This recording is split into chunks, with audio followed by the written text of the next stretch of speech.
Sarah's just dropped us a lovely note here. Sarah says, thank you for this fantastic webinar. You're welcome, Sarah. Some really interesting insights, especially around the importance of education. We're considering collective giving programs that save the children, but it is difficult to decide on the right approach, program and structure, and making it efficient and cost effective given the limited resources that we have. As a starting point, we are working with an engaged donor in Western Australia who is looking at leading a collective giving program as a volunteer. I think that's a great idea, using an engaged donor as a volunteer in establishing the collective giving program. Because volunteering, appropriate volunteering, is a really important aspect. I mean, it flows from the education piece. And you know, I volunteer, and I like to do volunteering that is sometimes very practical, and which is, you know, just about getting down and doing the dirty work that has to be done.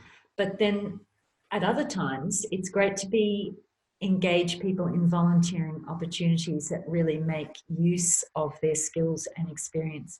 And it sounds like that in WA with that donor, Sarah is doing that.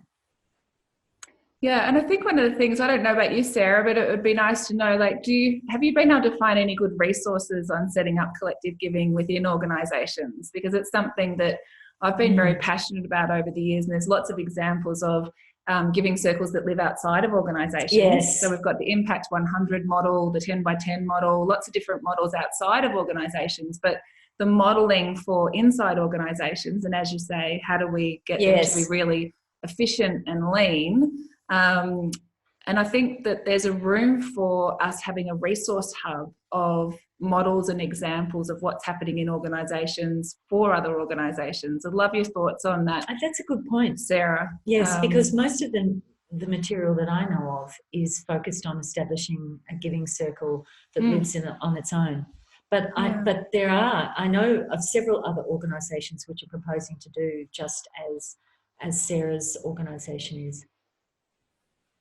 Oh, I think Sarah's actually responded and given us some ideas. Great. Creative Partnerships Australia, Collective Giving in Australia report, yes, you're right, is great about the why, but it would be great to have the tools to take them forward. I agree. Fantastic.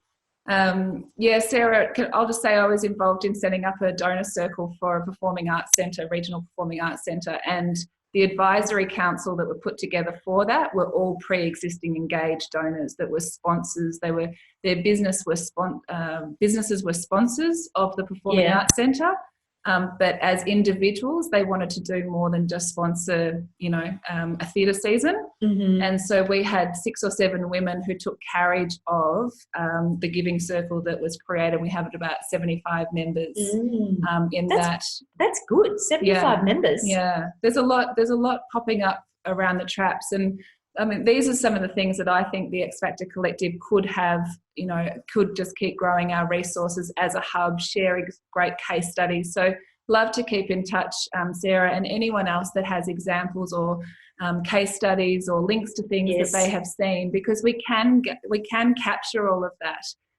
and have that available on our website for people to be able to connect into. So thank you for that.